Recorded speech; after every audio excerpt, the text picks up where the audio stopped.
Well, everyone, I'm almost home, and the influenza has taught me once again never to celebrate too early. Hello everybody, welcome from me, Jack, and from an unusually running influenzo. Now, this car was the cheapest 308 in the UK when I bought it over a year ago now. I paid 34 grand, including the fees from the auction. So, it's never run properly. I've had a whole year of trying to get it to go, and culminating in having to rebuild the heads.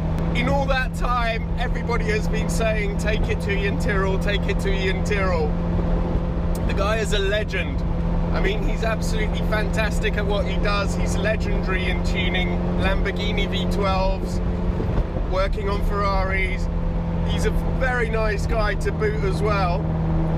However, you can imagine that taking this old wreck to an absolute expert to see what he thinks is quite unnerving. Not just that, but I have never actually driven this for more than about half an hour at a time, and this is a 4-hour journey there, 4-hour journey back, so an 8-hour round trip, and I am quite nervous.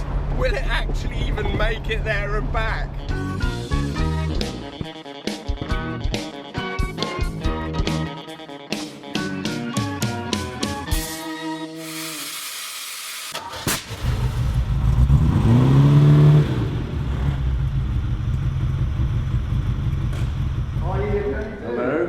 Welcome. Yeah, here it is, and well, it made it. Yes, just about. So one of the CV joints, the covers on the CV joint, the boot split. So the whole engine bay got coated and stuff. I cleaned it just before I got in. Yes, it did make it. It's running. It's not running on all cylinders. It is at the top end, but not at the bottom end. So I think it did sound a little lumpy. Did it coming in? Yeah. Okay. But I think probably the best thing is actually, first things first, is just for you to take it for a quick drive, and then you can get a feel for it, and then you can bring it back. We can start taking a few bits off and see what you think. Absolutely. Yeah. No. Look, my first impressions. It looks a nice straight thing. It's not too bad, is it? Like it's yeah. I mean, I've seen a lot worse, put it that way. So and I can't help. I've become attached to it. I think because it's made me suffer so much. Well, that's why I've become so attached to it. The word masochist springs to mind. Yeah, honestly, it's been non-stop since I bought it a year ago, and you've got staying power. You have got staying power. Yeah. No, congratulations. Looking forward to having a look at it. Brilliant.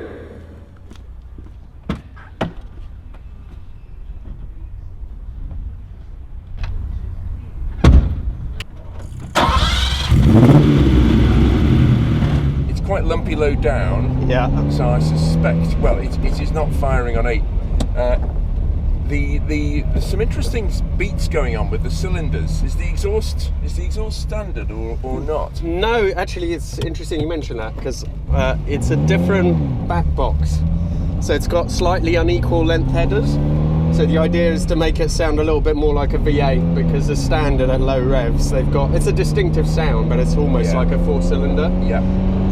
But that makes working out what's going on now with the missing a little bit more difficult. Right. Because it's not like a normal one. But you can hear it is missing, but it should pick up if you keep revving it. Right. At some point. It's not happy. Yeah. No. I mean, the car drives sweetly. The one thing I have noticed is the steering column. On these, you've got a UJ at the top and the bottom. Yeah. Because of the different the way the steering between the wheel and the rack. Yeah. And one of the joints, what can happen is little UJs can get stiff. Yeah. And it actually causes high and low spots as you turn the steering. Yeah. So it might be worth just. I know this isn't why you brought it up. No, but it's worth knowing. It might just, well, it will. If you get some oil in there, some penetrating oil, it will make a big difference to the way the steering feels. Okay. Because at the moment, those stiff joints are actually masking the feel on the road, if you will. Oh, okay. That's interesting. It's just a minor thing, small thing, but other than that, I mean, the engine is obviously, it's dropping down on a cylinder or two. Yeah. But as you say, if we get it on the straight, I'll just give it a little bit of a wind up.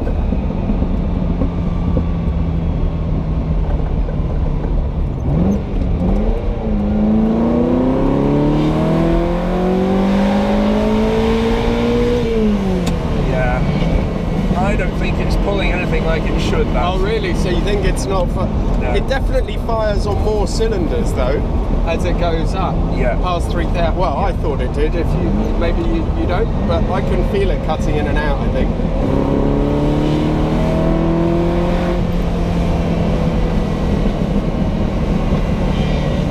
Yeah, I think it is. Yeah, it is running on all of them. Yeah, It is higher up. Yeah. Yeah, higher up. Okay. Gearbox is sweet. Yeah, actually, it's the best bit of the car. If you can take the airbox off. Yeah, I'll do that. And let's have a look-see, okay? Okay, yeah. Well, I've got my trusty compendium of carburetor adjusting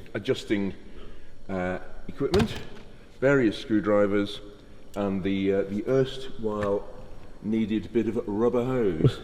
So if you can turn it on, Jack, we'll see what we have.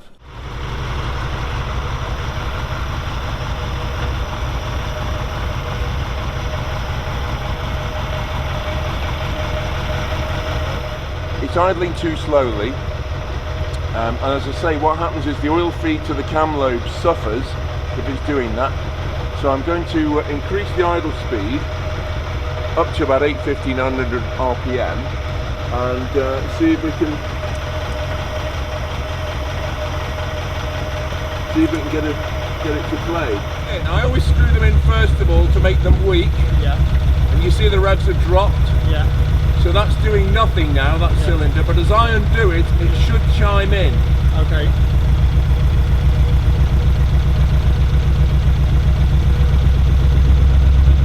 There it is. Yeah.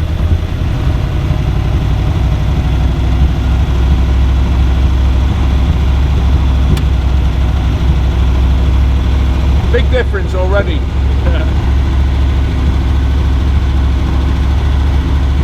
So what I'm doing is just gradually lowering the speed as we get the engine working better.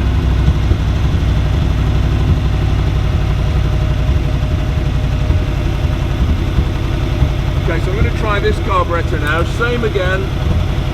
Just wind the mixture screw in. Not making a great deal of difference, which doesn't surprise me. Yeah. I do know from experience that these idle mixture screws tend to have to be quite far out. Okay. Before they make a difference. So I've seated that against its seat there gently. So I'm just unscrewing it now, and again we should get a difference as that mixture screw chimes in.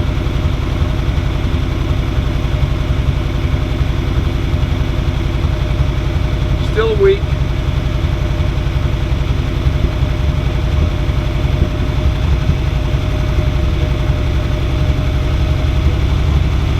There we go. Yeah.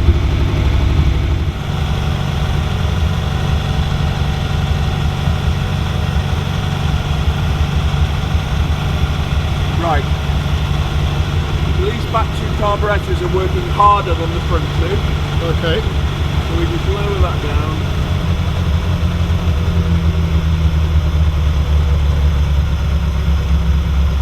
Hey presto. How about that? Easy as that.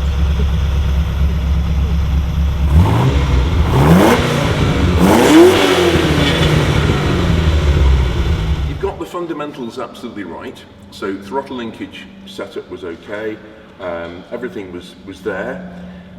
What I'm listening for when I'm tuning carburetors is two things: quality and quantity. Okay. So in an ideal world, what you get when that particular cylinder is drawing in right, you get a thump, which is the actual cylinder pulling air in. Okay.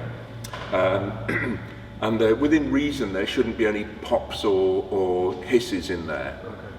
But what I did notice is combination of different hisses and noises. So the carburetors, this back one was sort of working, but the other three weren't as idle. Yeah. So I've tuned, as you know, I've raised the idle speed to beyond what it should be, so that at least we can keep the engine running, it doesn't die. Yeah.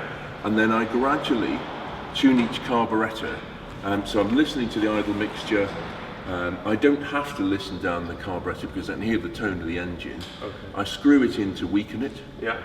and then screw it out gradually till it starts to chime in, and you get that, and you can hear the engine note rising very distinctly.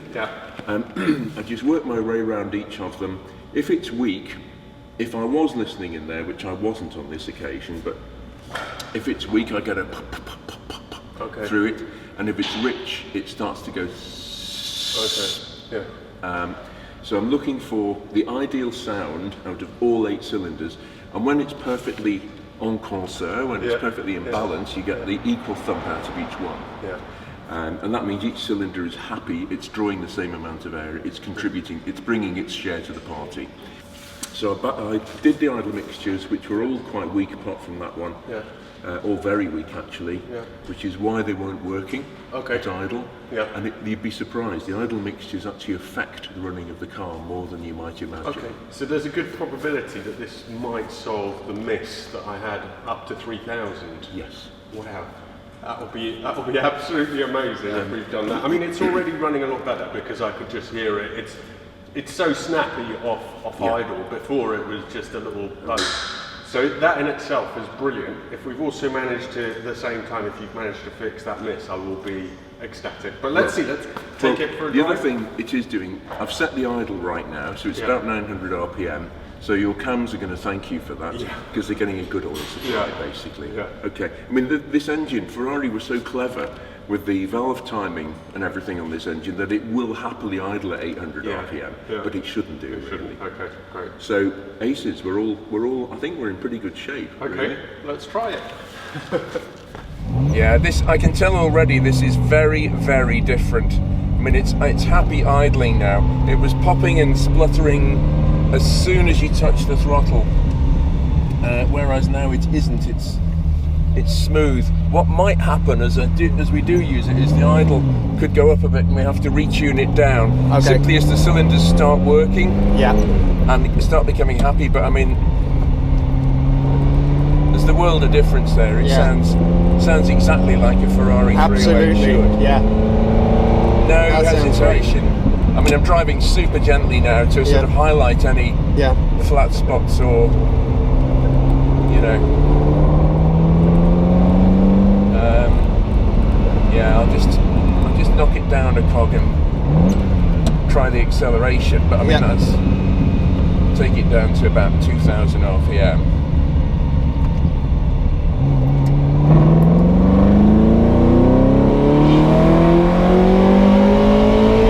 Yeah, it's still hesitating there. Might just be clearing out. Yeah, well, the plugs are, the plugs are a bit dirty as well, I think. Because it hasn't been running very well. There we are. That was better, wasn't it? Much better. I mean, that's instantaneous, as it should be. I mean, these that engines, annoying rattle. That's the front manifold heat shield, I can tell you now. But I think the plugs are just a bit fouled up, but again, they'll self-clean. Okay, so just keep... There you go. So, if you haven't, you probably all will have, but if you haven't, do check out Ian's channel. I'll put the link in the video description. But I think now, I'll take it for a drive on the way home and feel the improvement for myself. Okay, all the best. Thank you so much. Okay, are we allowed to do this? Well, let's do a virtual. Here we go. There we go. Brilliant. Thank you so much. Pleasure.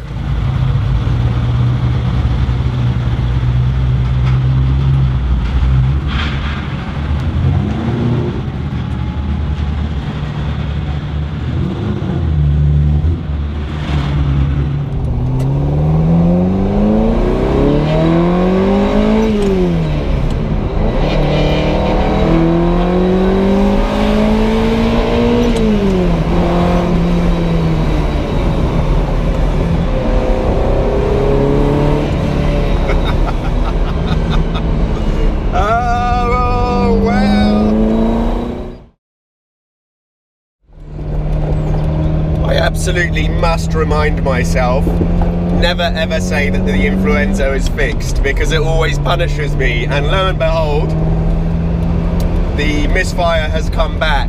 So when me and Iain first took it out, it was vastly improved, not just the misfire, but the tone of the engine and everything else.